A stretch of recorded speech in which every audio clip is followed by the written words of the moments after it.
നിൽക്കുന്നത്, വെറുപ്പാണോ നിറഞ്ഞു നിൽക്കുന്നത് എന്ന് ആത്മശോധന ചെയ്യാം. സ്നേഹമുള്ളവരെ, വെറുപ്പുണ്ടെങ്കിൽ കർത്താവിൻ്റെ തിരുവചനം നമ്മളെ ഓർമ്മിപ്പിക്കുന്നതാണ്, വെറുപ്പ് നമ്മളിലുണ്ടെങ്കിൽ നമ്മൾ വിശുദ്ധിയുള്ളവരല്ല. വിശുദ്ധി കൂടാതെ നമുക്ക് ദൈവത്തെ പ്രസാദിപ്പിക്കുവാൻ സാധിക്കുകയില്ല.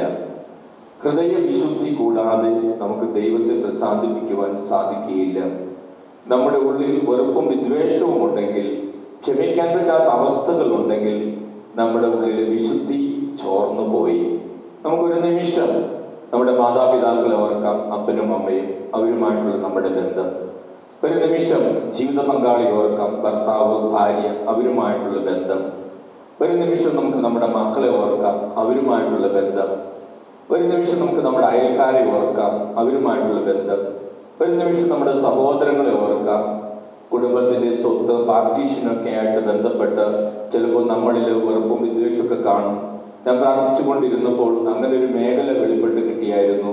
പാർട്ടീഷനുമായിട്ട് ബന്ധപ്പെട്ട് ക്ഷമിക്കാനാകാത്ത ചില വ്യക്തികൾ ഈ സമൂഹത്തിലുണ്ടെന്ന്.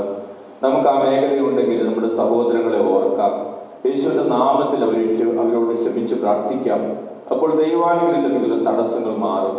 അങ്ങനെ ആരോടെങ്കിലും വെറുപ്പും വിദ്വേഷമൊക്കെ ഉണ്ടെങ്കിൽ അവർക്ക് ഈശോയ്ക്ക് സമർപ്പിച്ച്, ഈശോയെ, ഞങ്ങളുടെ യജമാനനായ ഈശോയ്ക്ക് പ്രയോജനകരവും ഏറ്റവും ഉപയോഗപ്രദവുമായ വിധത്തിൽ ഞാനാകുന്ന പാത്രത്തെ കൂടുതൽ ശ്രേഷ്ഠമായ കാര്യങ്ങൾക്ക് വേണ്ടി ഉപയോഗിക്കുവാൻ തക്ക വിധം എന്നെ തന്നെ വിശുദ്ധീകരിക്കുവാൻ എന്നെ സഹായിക്കണമെന്ന് പ്രാർത്ഥിക്കാം.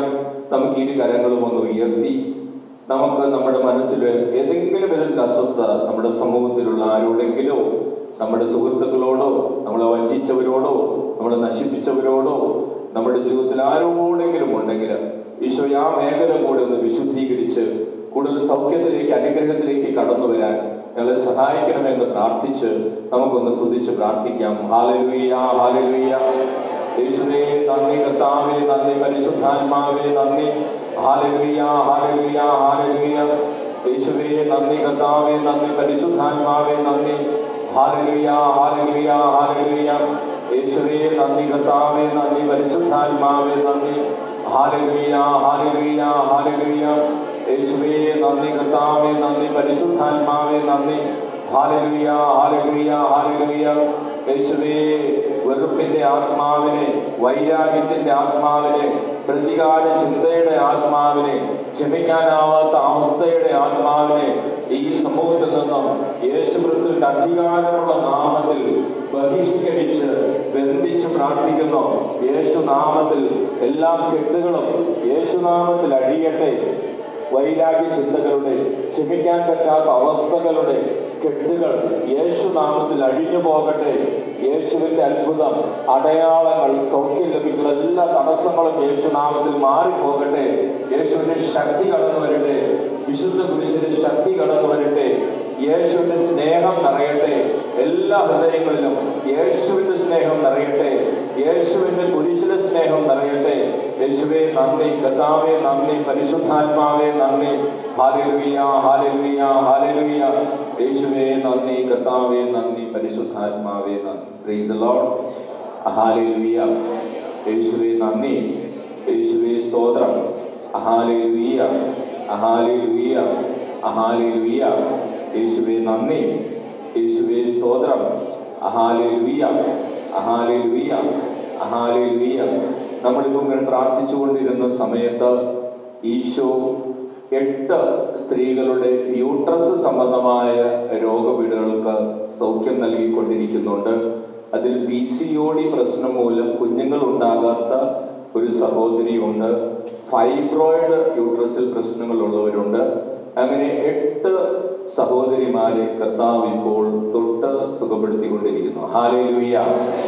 യേശുവേ നന്ദി, യേശുവേ സ്തോത്രം. Hallelujah, hallelujah. പുഴയിലടുത്ത് നിന്നപ്പോൾ കാൽ തെറ്റി പുഴയിൽ വീണ ഒരു വ്യക്തി വല്ലാതെ ഭയപ്പെട്ടു പോയി. ആ ഭയം മാറ്റി ഈശോ വ്യക്തി അനുഗ്രഹിക്കുന്നുണ്ട്. ഹല്ലേലൂയ. യേശുവേ നന്ദി, യേശുവേ സ്തോത്രം. ഒരു ഓട്ടോറിക്ഷ ഓടിക്കുന്ന ഒരു വ്യക്തിയെ കർത്താവ് കൂടുതലായിട്ട് അനുഗ്രഹിക്കുന്നുണ്ട്. ഹല്ലേലൂയ. യേശുവേ നന്ദി, യേശുവേ സ്തോത്രം. Hallelujah, hallelujah. അമേരിക്കയിലേക്ക് പോകാൻ ആഗ്രഹിക്കുന്നു, അതിനുള്ള പ്രവർത്തനങ്ങൾ ചെയ്യുന്നുണ്ട്. അത് തടസ്സങ്ങൾ ഉണ്ടായിരുന്നു. USA പോകാനുള്ള തടസ്സങ്ങൾ മാറ്റി കർത്താവ് ഒരു വ്യക്തിയെ ഇപ്പോൾ അനുഗ്രഹിക്കുന്നുണ്ട്. ഹല്ലേലൂയ, യേശുവേ നന്ദി, യേശുവേ സ്തോത്രം. ഹല്ലേലൂയ. നമുക്ക് കരങ്ങൾ അടിച്ച് ഈശോയ്ക്ക് നന്ദി പറയാം. Price the Lord. ഹല്ലേലൂയ.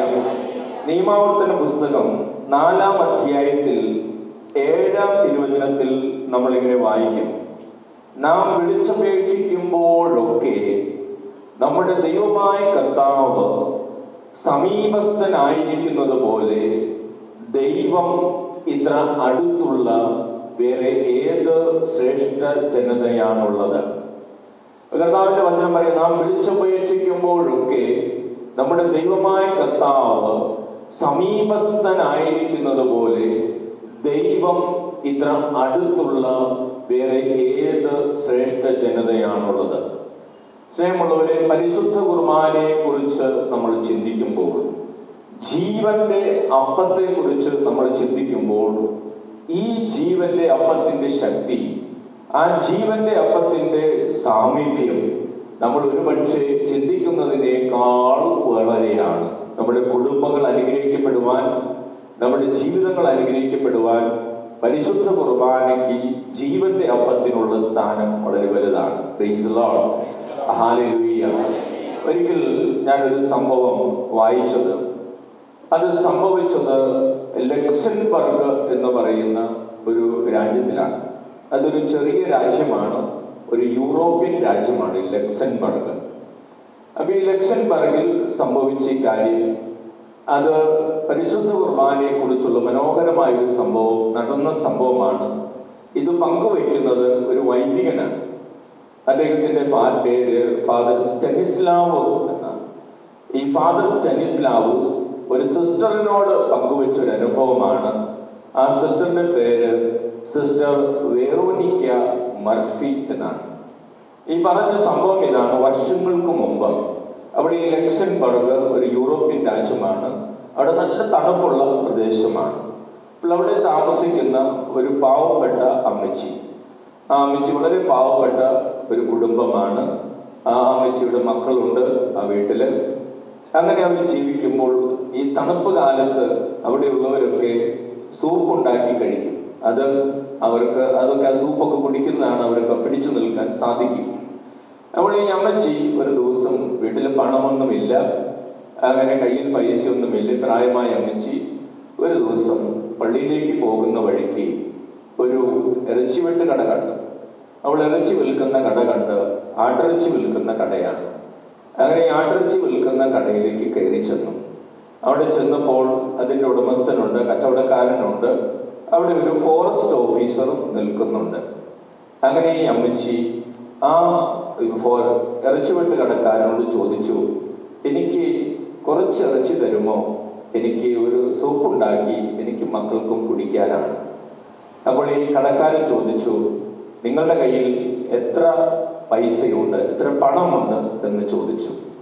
അപ്പോൾ ഈ അമ്മ പറഞ്ഞു, പ്രായമായ അമ്മ പറഞ്ഞു, എൻ്റെ കയ്യിൽ പണമൊന്നുമില്ല, പക്ഷേ ഞാൻ നിങ്ങൾക്കും നിങ്ങളുടെ കുടുംബത്തിനും വേണ്ടി ഒരു പരിശുദ്ധ കുർബാന കണ്ട് നിങ്ങൾക്ക് വേണ്ടി പ്രാർത്ഥിക്കാം.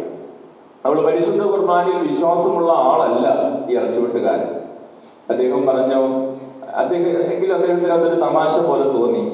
അദ്ദേഹം പറഞ്ഞു, എന്നാൽ നിങ്ങൾ പോയി പരിശുദ്ധ കുർബാന കണ്ടുവരാൻ പറഞ്ഞു. അങ്ങനെ ഈ പ്രായമായ അമ്മച്ചി പരിശുദ്ധ കുർബാനയ്ക്ക് ദേവാലയത്തിലേക്ക് പോയി. അങ്ങനെ ഒരു കുർബാന കണ്ടു. ആ കുർബാന മുഴുവനും സമർപ്പിച്ച് ആത്മാർത്ഥമായിട്ട് ഈ ഇറച്ചിവെട്ട് കടക്കാരനും ആ കടയിലുണ്ടായിരുന്ന വ്യക്തിക്കും വേണ്ടിയാണ്.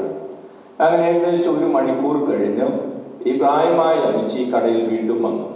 എന്നിട്ട് അമ്മച്ചി ആ കടക്കാരനോട് പറഞ്ഞു, ഞാൻ നിങ്ങൾക്ക് വേണ്ടി, നിങ്ങളുടെ കുടുംബത്തിന് വേണ്ടി മാത്രമാണ് ഈ പരിശുദ്ധ കുർബാനയിൽ പ്രാർത്ഥിച്ചത്. ഇനി നിങ്ങൾ എനിക്ക് കുറച്ച് ഇറച്ചി സൂപ്പുണ്ടാക്കാൻ തരിക എന്ന് പറഞ്ഞു. അപ്പോൾ അദ്ദേഹം, ഈ കടക്കാരൻ വിശ്വാസമുള്ള ആളല്ല. അവൾ ഈ പ്രായമായി പാവപ്പെട്ട സ്ത്രീയെ കളിയാക്കുന്നതിന് വേണ്ടി അദ്ദേഹം ഒരു കാര്യം ചെയ്തു.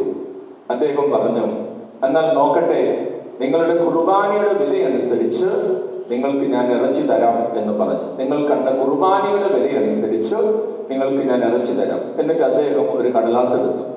ഒരു കടലാസിൽ എടുത്തിട്ട് ആ കടലാസിൽ ഒരു പേനയ്ക്ക് ഇങ്ങനെ എഴുതി, ഞാൻ ഒരു പരിശുദ്ധ കുർബാന കണ്ടു, ഞാനൊരു പരിശുദ്ധ കുർബാന കണ്ടു. എന്നിട്ട് അദ്ദേഹം ത്രാസ് എടുത്ത് ആ ത്രാസിന്റെ ഒരു വശത്ത് ഈ പേപ്പർ വെച്ചു. എന്നിട്ട് ഈ ത്രാസിന്റെ മറുവശത്ത് ഈ ആടിന്റെ ഒരു ചെറിയ എല്ലിൻ കഷ്ണം എടുത്ത് അദ്ദേഹം വെച്ചു. അപ്പോൾ അദ്ദേഹം ചിന്തിച്ച കാര്യം ഇതാണ്, ഈ എല്ലിൻ കഷ്ണം ഇവിടെ വയ്ക്കുന്ന വഴി തന്നെ ഈ ത്രാസ് ഈ ഭാഗത്ത് അങ്ങ് പൊങ്ങും. ഇവിടെ ഒരു കടലാസ് മാത്രമാണ് ഇരുന്നത്. പക്ഷേ അവിടെ നിന്നിരുന്ന എല്ലാവരും അതിശയിപ്പിച്ചുകൊണ്ട് ഈ ത്രാസിന്റെ ഈ ഭാഗം പൊന്തുന്നില്ല. അപ്പോൾ അയാൾക്ക് കുറച്ച് സംശയമായി. അയാൾ വേറെ ഒരു കുറച്ചുകൂടെ വലിയ ആട്ടിറച്ചി വെട്ടി ഈ ഭാഗത്ത് വെച്ചു. അപ്പോൾ ഇയാൾ കരുതി എന്താണെങ്കിലും ഇത് പൊന്തും, കാരണം ഇപ്പുറത്ത് ഒരു കടലാസ് മാത്രമാണ് ഇരിക്കുന്നത്. പക്ഷേ അപ്പോഴും പൊന്തിയില്ല.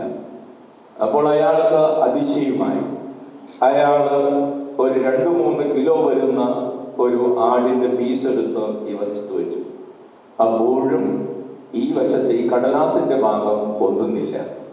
അദ്ദേഹം പിന്നീട് ഈ ആടിന്റെ ഒരു കാല് മുഴുവനും എടുത്തൊരു വശത്ത് വെച്ചു. അപ്പോഴും ഈ വശം പൊന്തുന്നില്ല. അയാൾക്ക് മനസ്സിലായി ഇതിലെന്തോ ദൈവത്തിന്റെ പ്രവർത്തനമാണെന്ന്. ഈ മനുഷ്യന് ഇറച്ചി വെട്ടുകാരൻ അദ്ദേഹം ആ പ്രായമായ അമ്മച്ചിയുടെ അടുത്ത് ചെന്ന് സോറി പറഞ്ഞു. നിങ്ങൾക്ക് ജീവിതകാലം മുഴുവനും നിങ്ങൾക്ക് ആവശ്യമായിട്ടുള്ള ഇറച്ചി ഞാൻ തരാം, നിങ്ങൾ എനിക്ക് വേണ്ടി പ്രാർത്ഥിക്കണമെന്ന് പറഞ്ഞ് അദ്ദേഹം കുറച്ച് ഇറച്ചിയൊക്കെ പൊതിഞ്ഞു കൊടുത്ത് ആ അമ്മച്ചിയെ പറഞ്ഞയച്ചു. അപ്പോൾ ഈ സംഭവം കണ്ട് അവിടെ ഒരു ഫോറസ്റ്റ് ഓഫീസറും നിൽപ്പുണ്ട്. ഇവർ 2 പേരുമാണ് ആ കടയിൽ ഉണ്ടായിരുന്നത്. പിറ്റേ ദിവസം തുടങ്ങി ഈ ഫോറസ്റ്റ് ഓഫീസറും ഈ ഇറച്ചി വെട്ടുകടക്കാരനും അവരുടെ കുടുംബം എല്ലാവരും കൂടെ പരിശുദ്ധ കുർബാനയ്ക്ക് പോകാൻ തുടങ്ങി. അങ്ങനെ പരിശുദ്ധ കുർബാനയിൽ പോയി പങ്കെടുത്ത് അവരുടെ കുടുംബങ്ങൾക്ക് വേണ്ടി പ്രാർത്ഥിച്ചു. നാളുകൾ, വർഷങ്ങൾ കഴിഞ്ഞു. അതിനുശേഷം ഈ ഫോറസ്റ്റ് ഓഫീസറിന്റെ 2 ആൺമക്കൾ സെമിനാരിയിൽ ചേർന്നു. അവർ സെമിനാരിയിൽ ചേർന്ന് അതിൽ ഒരാൾ സേക്രഡ് ഹാർട്ട് കോൺഗ്രിഗേഷനിൽ ഒരു വൈദികനായി, ഒരാൾ ജെസ്യൂട്ട് സൊസൈറ്റി ഈശോ സഭയിൽ വൈദികനായി. ഈ സംഭവം പറഞ്ഞു കഴിഞ്ഞിട്ട് ഈ സംഭവം ഈ സിസ്റ്ററോട് പറഞ്ഞ ഫാദർ സ്റ്റനിസ്ലാവോസ് അദ്ദേഹം കരയാൻ തുടങ്ങി. എന്നിട്ട് അദ്ദേഹം പറഞ്ഞു, ആ ഫോറസ്റ്റ് ഓഫീസർ എൻ്റെ അപ്പനായിരുന്നു, ഞാനാണ് ആ അപ്പൻ്റെ ഒരു മകൻ, ഞാൻ സേക്രഡ് ഹാർട്ട് കോൺഗ്രിഗേഷനിലെ വൈദികനാണ്, എൻ്റെ സഹോദരൻ ഈശോ സഭയിൽ വൈദികനാണ്. സിസ്റ്റർ ഒന്ന് ചിന്തിച്ചു നോക്കിയേ, ഒരു പ്രായമായ അമ്മച്ചിയുടെ പരിശുദ്ധ കുർബാനയിലുള്ള വിശ്വാസം, അതുമൂലം ഞങ്ങളുടെ 2 കുടുംബങ്ങൾ അനുഗ്രഹത്തിലേക്ക് കടന്നു വന്നു എന്ന് മാത്രമല്ല, ഞങ്ങൾ 2 വൈദികർ ഇന്ന് ലോകമെമ്പാടും പോയി ഈ പരിശുദ്ധ കുർബാനയുടെ ശക്തിയെക്കുറിച്ച് പറയുന്നു, പഠിപ്പിക്കുന്നു. ആ പ്രായമായ അമ്മച്ചിക്ക് കുർബാനയിലുണ്ടായ വിശ്വാസം വരുത്തിയ മാറ്റങ്ങൾ എത്ര വലുതാണ്. Price the Lord. Hallelujah, hallelujah. ഇപ്പോൾ ഈ സംഭവം കേട്ടപ്പോൾ, ഇതൊരു സ്ഥലത്ത് വായിച്ചപ്പോൾ ഞാൻ വിചാരിച്ചു ഇത് വെറുതെ ആരെങ്കിലും എഴുതി ഉണ്ടാക്കിയതായിരിക്കും. എന്നിട്ട് ഞാൻ ഗൂഗിളിൽ കയറി സെർച്ച് ചെയ്തു. അപ്പോൾ ഈ ആർട്ടിക്കിളിന്റെ പേര് weight of a holy mass എന്നാണ്. Weight of a holy mass അല്ലെങ്കിൽ ലക്സംബർഗ്. അപ്പൊ ലക്സംബർഗ് ഒരു യൂറോപ്യൻ രാജ്യമാണ്. അപ്പൊ ലക്സംബർഗ് അല്ലെങ്കിൽ weight of a holy mass എന്ന് ഗൂഗിൾ സെർച്ച് ചെയ്താൽ നിങ്ങൾക്കും ഈ സംഭവം വായിക്കാൻ സാധിക്കും. അപ്പോൾ ഗൂഗിൾ ഞാൻ സെർച്ച് ചെയ്തു. അപ്പോൾ അവിടെ ഈ സംഭവം നടന്നതാണെന്നും ഈ വൈദികന്റെ പേര് ഫാദർ സ്റ്റനിസ്ലാവോസ് എന്നാണെന്നും ആ കേട്ട സിസ്റ്ററിന്റെ പേര് സിസ്റ്റർ വെറോനിക്ക മർഫി ആണെന്നും അവിടെ കൃത്യമായി കുറിച്ചു വെച്ചിട്ടുണ്ട്. Price the Lord. ഹല്ലേലൂയ. യേശുവേ നന്ദി, യേശുവേ സ്തോത്രം. അപ്പോൾ സ്നേഹമുള്ളവരെ, പരിശുദ്ധ കുർബാനയുടെ ശക്തി, ആ പ്രായമായ അമ്മച്ചിക്ക് ആ കുർബാനയിൽ ഉണ്ടായിരുന്ന വിശ്വാസം, അത് അവരുടെ കുടുംബത്തിനും ചുറ്റുമുള്ള കുടുംബങ്ങൾക്കും അനുഗ്രഹമായി മാറി. സ്നേഹമുള്ളവരെ, ഈ പരിശുദ്ധ കുർബാനയിൽ നിങ്ങൾ ഈ ദേവാലയത്തിൽ വളരെയധികം പേർ വരുന്നുണ്ട്, വളരെ സന്തോഷമുള്ള കാര്യമാണ്. പക്ഷേ ലോകമെമ്പാടും ഈ കോവിഡിന്റെ ഇഷ്യൂസ് ഒക്കെ വന്നതിന് ശേഷം പലയിടത്തും നേരിട്ട് കുർബാനയ്ക്ക് പോകാനൊക്കെ ഉള്ള താല്പര്യം കുറേ ആളുകൾക്കൊക്കെ കുറഞ്ഞിട്ടുണ്ട്. അവർക്ക് ചെറിയ ചെറിയ മടിയൊക്കെ ആയി പോകാതെ ആയിട്ടുണ്ട്. പലരും ഓൺലൈനായിട്ട് കണ്ടാൽ മതി എന്നൊക്കെ പറയുന്നവരുണ്ട്. സ്നേഹമുള്ളവരെ, ഓൺലൈൻ കുർബാനയൊക്കെ ആ ഒരു കാലഘട്ടത്തിൽ സഭ വേറെ നിവൃത്തിയില്ലാതിരുന്നത് കൊണ്ട് അനുവദിച്ച കാര്യങ്ങളാണ്. കാരണം ഒരുമിച്ച് കൂടാൻ ഗവൺമെന്റ് അനുവദിച്ചിട്ടില്ല. ഗവൺമെന്റ് നിയമങ്ങൾക്ക് വിപരീതമായി മാറും. ഗവൺമെന്റ് നിയമം നമ്മൾ ലംഘിക്കേണ്ടി വരും ദേവാലയത്തിൽ വരികയും പരിശുദ്ധ കുർബാനയിൽ പങ്കെടുക്കുകയും ചെയ്താൽ. അതുകൊണ്ട് തിരുസഭ അന്ന് അനുവദിച്ചതാണ് ഓൺലൈൻ കുർബാനയ്ക്ക് കണ്ടാൽ മതി, നമുക്ക് അനുഗ്രഹമൊക്കെ ലഭിക്കും. ഒരുപക്ഷെ ആ സാഹചര്യം മനസ്സിലാക്കി ഈശോ നമ്മളെ അനുഗ്രഹിക്കുകയും ചെയ്തിട്ടുണ്ടാകും. എന്നാൽ സ്നേഹമുള്ളവരെ, നേരിട്ട് പരിശുദ്ധ കുർബാനയിൽ പങ്കെടുത്ത് പ്രാർത്ഥിക്കുന്നതിന് വലിയ ശക്തിയുണ്ട്. Price the Lord. ഹല്ലേലൂയ. ഒന്നുറക്കെ പറഞ്ഞാൽ ഹല്ലേലൂയ. യേശുവേ നന്ദി, യേശുവേ സ്തോത്രം. യോഹന്നാന്റെ സുവിശേഷത്തിൽ 6-ാം അധ്യായം 32, 33 തിരുവചനങ്ങൾ. യോഹന്നാന്റെ സുവിശേഷം 6-ാം അധ്യായം 32, 33 തിരുവചനങ്ങൾ ഒന്ന് വായിക്കാമോ?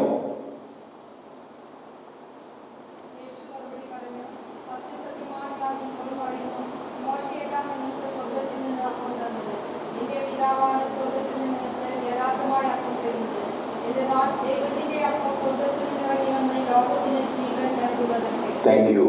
അപ്പോൾ വചനത്തിൽ പറയുകയാണ്, എന്തെന്നാൽ ദൈവത്തിന്റെ അപ്പം സ്വർഗത്തിൽ നിന്നിറങ്ങി വന്ന് ലോകത്തിന് ജീവൻ നൽകുന്നതത്രേ. സ്നേഹമുള്ളവരെ, ജീവന്റെ സമൃദ്ധിക്ക് വിരുദ്ധമായി നിൽക്കുന്ന ഒത്തിരിയേറെ കാര്യങ്ങളുണ്ട്. നമ്മുടെ ശരീരത്തിന്റെ ആരോഗ്യമാകാം, രോഗങ്ങളാകാം, അല്ലെങ്കിൽ നമ്മുടെ മനസ്സിലെ പ്രശ്നങ്ങളാകാം, അതല്ലെങ്കിൽ മറ്റു കുടുംബ പ്രശ്നങ്ങളാകാം. നമ്മുടെ ജീവന്റെ സമൃദ്ധി വേണ്ട വിധത്തിൽ ആഘോഷിക്കുവാൻ, അനുഭവിക്കാൻ സാധിക്കാത്ത വിധത്തിലുള്ള പ്രതിസന്ധികൾക്ക് ഈ ജീവന്റെ അപ്പം, സ്വർഗത്തിൽ നിന്നുള്ള ദൈവത്തിന്റെ അപ്പം വലിയ ഉത്തരമാണ്, അനുഗ്രഹമാണ്. നമുക്കതോടൊപ്പം വലിയ ഉണർവും ശക്തിയും ഈ പരിശുദ്ധ കുർബാന നൽകും. രാജാക്കന്മാരുടെ 1-ാം പുസ്തകത്തില് ഒരു മനോഹരമായ സംഭവം നമ്മൾ വായിക്കും. 1 രാജാക്കന്മാർ 19-ാം അധ്യായം 1 മുതൽ 8 വരെയുള്ള തിരുവചനങ്ങൾ ഒന്ന് വായിച്ചോളൂ. 1 രാജാക്കന്മാർ 19-ാം അധ്യായം 1 മുതൽ 8 വരെയുള്ള തിരുവചനങ്ങൾ വായിച്ചു കിട്ടിയ ആൾ വായിച്ചു.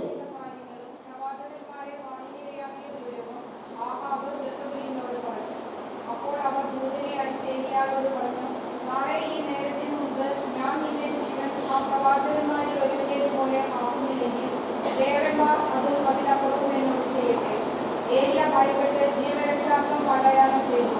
അവൻ യൂദയായിലെ ബേർശേബയിൽ അവിടെ വെച്ച് വൃത്തിയെ വിട്ടുപിരിഞ്ഞു. അവിടെ നിന്ന് അവൻ തനിയെ മരുഭൂമിയുടെ ഒരു ദിവസത്തെ വഴി നടന്ന് ഒരു വാടാമുൾച്ചെടിയുടെ തണലിൽ നിന്ന് അവൻ മരണത്തിനായി പ്രാർത്ഥിച്ചു. കർത്താവേ മതി, എന്റെ പ്രാണനെ സ്വീകരിച്ചാലും ഞാൻ എന്റെ പിതാക്കന്മാരെക്കാൾ മെച്ചമല്ല. അവൻ ആ ചെടിയുടെ തണലിൽ കിടന്നുറങ്ങി. കർത്താവിന്റെ ദൂതൻ അവനെ തട്ടി ഉണർത്തി, എഴുന്നേറ്റ് ഭക്ഷിക്കുക എന്ന് പറഞ്ഞു. എഴുന്നേറ്റ് നോക്കിയപ്പോൾ ചുടുകല്ലിൽ ചുട്ടെടുത്ത അപ്പവും ഒരു പാത്രം വെള്ളവും ഇതാ മരക്കലിരിക്കുന്നു. അതും കഴിച്ച് അവൻ വീണ്ടും കിടന്നു. കർത്താവിന്റെ ദൂതൻ വീണ്ടും അവനെ തട്ടി ഉണർത്തി പറഞ്ഞു, എഴുന്നേറ്റ് ഭക്ഷിക്കുക, അല്ലെങ്കിൽ യാത്ര ദുഷ്കരമായിരിക്കും. അവൻ എഴുന്നേറ്റ് ഭക്ഷണപാനീയങ്ങൾ കഴിച്ചു. അതിന്റെ ശക്തി കൊണ്ട് 40 രാവും 40 പകലും നടന്ന് കർത്താവിന്റെ മലയായ ഹോറബിലെത്തി. Thank you sister. അപ്പോൾ ഇവിടെ നമ്മൾ വായിക്കുന്ന മനോഹരമായ ഒരു സംഭവമാണ്. ഏലിയ പ്രവാചകൻ വലിയ അസ്വസ്ഥതകളിലൂടെ കടന്നു പോവുകയാണ്. പ്രധാനമായിട്ടും ഏലിയ പ്രവാചകൻ അലട്ടിയിരുന്നത് ഭയം. 2-ാമത്തെ കാര്യം ശരീരത്തിന്റെ തളർച്ച. 3-ാമത്തെ കാര്യം നിരാശ. അപ്പോൾ ഈ 3 പ്രതിസന്ധികളിലൂടെയാണ് ഏലിയ പ്രവാചകൻ പോകുന്നത്. 1 ശക്തമായ ഭയം, 2 ശരീരത്തിന്റെ തളർച്ച, 3 നിരാശ. അപ്പോൾ അതിന്റെ കാരണം ഭയം എങ്ങനെയാണ് വന്നത്? ഏലിയ പ്രവാചകൻ ബാലിന്റെ പ്രവാചകന്മാരായിട്ട് ഒരു സംഭവം നടക്കുന്നത് അതിന്റെ തൊട്ടു മുമ്പുള്ള അധ്യായത്തിൽ നമ്മൾ വായിക്കും. അത് നിങ്ങൾ സമയമുള്ളപ്പോൾ വായിച്ചാൽ മതി, ഞാനിപ്പോൾ അത് വിവരിക്കുന്നില്ല. അവിടെ അങ്ങനെ നടന്നു. അങ്ങനെ ബാലിന്റെ പ്രവാചകന്മാരെ ഏലിയായുടെ നേതൃത്വത്തിൽ വധിച്ചു കളഞ്ഞു. അപ്പോൾ ഇത് രാജ്ഞി അറിഞ്ഞു. അപ്പോൾ രാജ്ഞി അറിഞ്ഞപ്പോൾ ജെസബൽ രാജ്ഞി പറഞ്ഞു, അവൾ ദൂതനെ അയച്ച് ഏലിയായോട് പറഞ്ഞു, നാളെ ഈ നേരത്തിന് മുമ്പ് ഞാൻ നിന്റെ ജീവൻ ആ പ്രവാചകന്മാരിൽ ഒരുവൻ്റേതുപോലെ ആക്കുന്നില്ലെങ്കിൽ ദേവന്മാർ അതും അതിലപ്പുറം എന്നോട് ചെയ്യട്ടെ. അപ്പോൾ ഇത് കേട്ടപ്പോൾ എലിയാ പ്രവാചകനിലേക്ക് ഭയം അങ്ങോട്ട് കയറി. നാളെ ഈ രാജ്ഞിയാണ് പറഞ്ഞിരിക്കുന്നത്, രാജ്ഞി ആളയച്ച് നിന്നെ കൊന്നുകളയും. അപ്പോൾ അദ്ദേഹത്തിലേക്ക് എന്തെന്നില്ലാത്തൊരു ഭയം കടന്നു വന്നു. സ്നേഹമുള്ളവരെ, ഇത് കേട്ടപ്പോൾ, ഈ ഭയം വന്നപ്പോൾ എലിയാ പ്രവാചകൻ ജീവരക്ഷാർത്ഥം പലായനം ചെയ്തു. അതിനുശേഷം അദ്ദേഹം മരുഭൂമിയിലൂടെ ഒരു ദിവസത്തെ വഴി നടന്നു. ഒരു വാടാമുറിച്ചെടിയുടെ തണലിരുന്നു. അദ്ദേഹം തളർന്നു. ഒരു ദിവസത്തെ യാത്ര കഴിഞ്ഞപ്പോൾ അദ്ദേഹം തളർന്നു. ഒരു ദിവസമാണ് അദ്ദേഹം നടന്നത്. ആ യാത്രയിൽ അദ്ദേഹം തളർന്നു പോയി. അദ്ദേഹത്തിന് വലിയ നിരാശ അദ്ദേഹത്തിനുള്ളിൽ വരിക. അദ്ദേഹം പറയുകയാണ്, അവൻ മരണത്തിനായി പ്രാർത്ഥിച്ചു. മരണത്തിന് വേണ്ടി പ്രാർത്ഥിച്ചു. മരണത്തിനായി പ്രാർത്ഥിച്ചു. കർത്താവേ, മതി, എൻ്റെ പ്രാണനെ സ്വീകരിച്ചാലും ഞാൻ എൻ്റെ പിതാക്കന്മാരെക്കാൾ മെച്ചമല്ല. അപ്പോൾ ഈ തളർച്ചയും ഭയവും ഒക്കെ വന്നപ്പോൾ എലിയാ പ്രവാചകൻ പറഞ്ഞു, എനിക്ക് മടുത്തു, എനിക്ക് മതി, എന്നെ എങ്ങനെയെങ്കിലും എൻ്റെ ജീവൻ എടുത്താലും എന്നെ എങ്ങനെയെങ്കിലും മരിക്കാൻ അനുവദിച്ചാലും. അങ്ങനെ തളർന്ന് ആ ചെടിയുടെ തണലിൽ കിടന്നുറങ്ങി. അപ്പോൾ സ്നേഹമുള്ളവരെ, ഇപ്പോൾ ഒരു ദിവസത്തെ യാത്ര നടന്നപ്പോഴാണ് തളർന്ന നിരാശയോടുകൂടെ എലിയാ പ്രവാചകന് ദൈവത്തോട് പറയുന്നത്, എനിക്ക് മതിയായി, എനിക്ക് മടുത്തു, എൻ്റെ ജീവൻ എടുക്കുക. അപ്പോൾ സ്നേഹമുള്ളവർ, അദ്ദേഹം ഉറങ്ങിക്കിടന്നപ്പോൾ ഒരു സംഭവം നടന്നു. ആ സംഭവം നടന്നതാണ്, കർത്താവിൻ്റെ ദൂതൻ വന്നു. കർത്താവിൻ്റെ ദൂതൻ വന്ന് ഈ ഏലിയാ പ്രവാചകനെ തട്ടി എഴുന്നേൽപ്പിച്ചു. എന്നിട്ട് പറഞ്ഞു, ഭക്ഷിക്കുക, എഴുന്നേറ്റ് ഭക്ഷിക്കുക. അതോടൊപ്പം ഒരു പാത്രവും വെള്ളവും ഇതാ തലക്കിലിരിക്കുന്നു, അത് കഴിക്കുക. അങ്ങനെ ഏലിയാ പ്രവാചകൻ അതൊക്കെ എടുത്ത് കഴിച്ചു. ഏലിയാ പ്രവാചകന് നല്ല ഉണർവും ശക്തിയൊക്കെ കിട്ടി. ഈ സ്വർഗത്തിൽ നിന്ന് കർത്താവിന്റെ ദൂതൻ കൊടുത്ത് ഈ അപ്പം കഴിച്ചപ്പോൾ സംഭവിച്ച കാര്യം നമ്മൾ വചനത്തിൽ വായിക്കുകയാണ്. ആ ശക്തി കൊണ്ട് ഏലിയാ പ്രവാചകൻ 40 രാവും 40 പകലും നടന്ന് കർത്താവിന്റെ മലയായ ഹോറബിലെത്തി. Praise the Lord, hallelujah. എത്ര ദിവസമാണ് നടന്നത്? 40 രാവും 40 പകലും നടന്ന് അദ്ദേഹം കർത്താവിന്റെ മലയായ ഹോറബിലെത്തി. Praise the Lord, hallelujah. അതിനു മുമ്പ്, ഈ അപ്പം ഭക്ഷിക്കുന്നതിന് മുമ്പ് എന്തായിരുന്നു അവസ്ഥ? ഒരു ദിവസം നടന്നു കഴിഞ്ഞപ്പോൾ തളർന്നു, ക്ഷീണം, മതി കർത്താവേ, നിരാശ, മരിച്ചാൽ മതി എന്ന് പറഞ്ഞ ഈ ഏലിയാ പ്രവാചകന്റെ ജീവിതത്തിൽ സ്വർഗത്തിൽ നിന്ന് ദൈവം അയച്ച അപ്പം ഭക്ഷിച്ചു കഴിഞ്ഞപ്പോൾ വലിയ ശക്തി, ശരീരത്തിന്റെ ക്ഷീണം പോയി, തളർച്ച പോയി, നിരാശ പോയി, ഭയം പോയി, ഉണർവ് ലഭിച്ചു. അദ്ദേഹം 40 രാത്രിയും 40 പകലും നടന്ന് കർത്താവിന്റെ മലയായ ഹോറബിലെത്തി. Praise the Lord, hallelujah. സ്നേഹമുള്ളവരെ, കർത്താവ് പിതാവായ ദൈവം പഴയ നിയമത്തിൽ ഏലിയാ പ്രവാചകന് കൊടുത്ത ആ ദൈവത്തിന്റെ അപ്പമാണ് പരിശുദ്ധ കുർബാനയായി യേശുവിന്റെ ശരീരരക്തങ്ങളായി പുതിയ നിയമത്തിൽ നമുക്ക് ലഭിക്കുന്നത്. ഹല്ലേലൂയ. സ്നേഹമുള്ളവരെ, ഭയം നമ്മളെ അലട്ടുമ്പോൾ, രോഗം നമ്മളെ അലട്ടുമ്പോൾ, തളർച്ചകൾ നമ്മളെ അലട്ടുമ്പോൾ, നിരാശ നമ്മുടെ ജീവിതത്തിലേക്ക് കടന്നു വരുമ്പോൾ വളരെ പ്രതീക്ഷയോടുകൂടെ, പ്രത്യാശയോടുകൂടെ, ഒരുക്കമുള്ള ഹൃദയത്തോടെ ഈ അപ്പം വാങ്ങി ഭക്ഷിച്ചാൽ നമ്മുടെ ശക്തി, നമ്മുടെ ശരീരത്തിന് ഉണർവും സൗഖ്യവും അഭിഷേകവും ഈ ജീവന്റെ അപ്പം നൽകും എന്നാണ് കർത്താവിന്റെ വചനം പറയുന്നത്. ഹല്ലേലൂയ. യേശുവേ നന്ദി, യേശുവേ സ്തോത്രം. ഒന്ന് വലതുകരം ഉയർത്തി നമുക്ക് പ്രാർത്ഥിക്കാം. കർത്താവായ യേശുവേ, കർത്താവായ യേശുവേ, സ്വർഗത്തിൽ നിന്ന് ദൈവം അയച്ച ലോകത്തിന് ജീവൻ നൽകാൻ ദൈവം അയച്ച പരിശുദ്ധ കുർബാനയിൽ ഞങ്ങളുടെ വിശ്വാസം വർദ്ധിപ്പിക്കണമേ. കർത്താവായ യേശുവേ, പരിശുദ്ധ കുർബാനയിൽ പങ്കെടുത്ത് സ്വർഗത്തിൻ്റെ അപ്പം വാങ്ങി ഭക്ഷിച്ച് അനുദിന ജീവിതത്തിലെ കുരിശുകളും സഹനങ്ങളും രോഗങ്ങളും ഉത്കണ്ഠകളും ഭയങ്ങളും അതിജീവിച്ച് ഉണർവോടെ ജീവിക്കുവാൻ ഞങ്ങളെ അനുഗ്രഹിക്കണമേ. ഹല്ലേലൂയ. യേശുവേ നന്ദി, യേശുവേ സ്തോത്രം. Hallelujah, hallelujah. എന്നെ വല്ലാതെ സ്പർശിച്ച ഒരു സംഭവം ഒരു വൈദികനെ കുറിച്ച് ഞാൻ വായിച്ചതാണ്. ആ വൈദികന്റെ പേര് പാദ്രെ അരൂപ്പെ എന്നാണ്. പാദ്രെ എന്ന് പറഞ്ഞാൽ ഫാദർ എന്നാണ് അർത്ഥം. നമ്മൾ പാദ്രെ പിയോ എന്ന് കേട്ടിട്ടുണ്ടല്ലോ. അതോടൊപ്പം തന്നെ പാദ്രെ അരൂപ്പെ, പാദ്രെ ഫാദർ അരൂപ്പെ എന്നാണ് അതിൻ്റെ അർത്ഥം. ഇദ്ദേഹം ഈശോ സഭയുടെ ജെസ്യൂട്ട്സ് സൊസൈറ്റിയുടെ ഈശോ സഭയുടെ കുറേ കാലത്തെ സുപ്പീരിയർ ജനറലായിരുന്നു. ഇപ്പോഴത്തെ നമ്മുടെ മാർപ്പാപ്പ ഫ്രാൻസിസ് മാർപ്പാപ്പ ഈശോ സഭ അംഗമാണ്. ആ സന്യാസ സഭയിലെ അംഗമായിരുന്നു ഫ്രാൻസിസ് മാർപ്പാപ്പ. അതിനുശേഷം അദ്ദേഹം ബിഷപ്പായി, പിന്നീട് കർദിനാളായി, ഇപ്പോൾ മാർപ്പാപ്പയായി. അദ്ദേഹം ഒരു ഈശോ സഭാംഗമാണ്, ഒരു ജെസ്യൂട്ടാണ്. ഈ കോൺഗ്രിഗേഷൻ ലോകമെമ്പാടും വ്യാപിച്ചു കിടക്കുന്ന ഒരു വലിയ സഭയാണ് ഈ ഈശോ സഭ വൈദികർ. ഒത്തിരിയേറെ വിദ്യാഭ്യാസ സ്ഥാപനങ്ങൾ, പ്രവർത്തനങ്ങൾ എല്ലായിടത്തും ഈശോ സഭ വൈദികരുടേതുണ്ട്. ഈ സൊസൈറ്റിയുടെ അനേക വർഷത്തെ സുപ്പീരിയർ ജനറലായിരുന്നു ഈ പാദ്രെ അരൂപ്പെ. ഇദ്ദേഹത്തിന്റെ പ്രത്യേകത എന്താണെന്ന് പറഞ്ഞാൽ അദ്ദേഹം 35 ഭാഷകൾ എഴുതുകയും വായിക്കുകയും സംസാരിക്കുകയും ചെയ്യുമായിരുന്നു. Price the Lord. Hallelujah, hallelujah. അദ്ദേഹത്തിന് 35 ഭാഷകൾ സംസാരിക്കാനും എഴുതാനും വായിക്കാനും കഴിയുമായിരുന്നു. നമ്മൾ 2 ഭാഷ തന്നെ പഠിക്കാനുള്ള പ്രയാസം എത്ര വലുതാണ്. അല്ലെങ്കിൽ IELTS ഒരു 6-7 കിട്ടാൻ നമുക്കുള്ള ബുദ്ധിമുട്ട് എന്താണ്. അപ്പോൾ ഈ വൈദികന് 35 ഭാഷകൾ അദ്ദേഹം അനായാസം കൈകാര്യം ചെയ്യുമായിരുന്നു.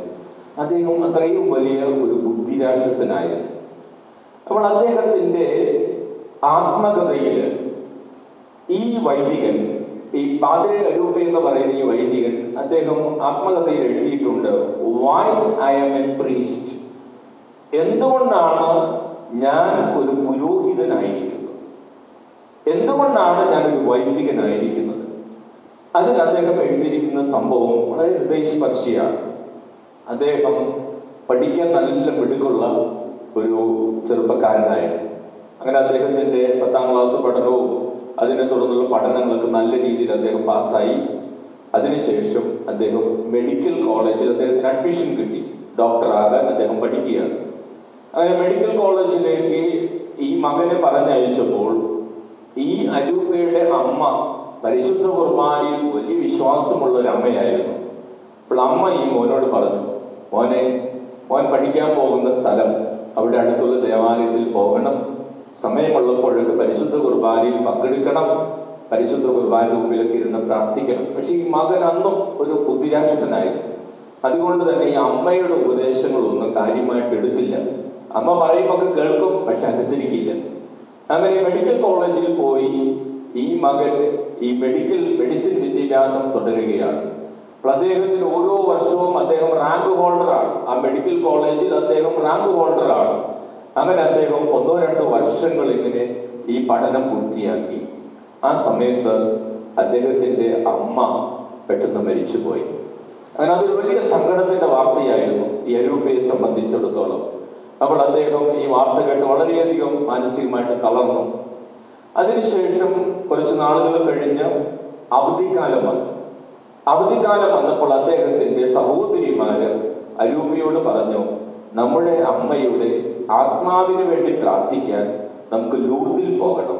ലൂർദിൽ പോയി ഏതാനും ദിവസം അവിടെ ഇരുന്ന് നമ്മുടെ അമ്മയുടെ ആത്മാവിന് വേണ്ടി പ്രാർത്ഥിക്കണം. അപ്പോൾ വിദേശ രാജ്യങ്ങളിലൊക്കെ, പാശ്ചാത്യ രാജ്യങ്ങളിൽ അങ്ങനെ ഒരു പതിവുണ്ട്.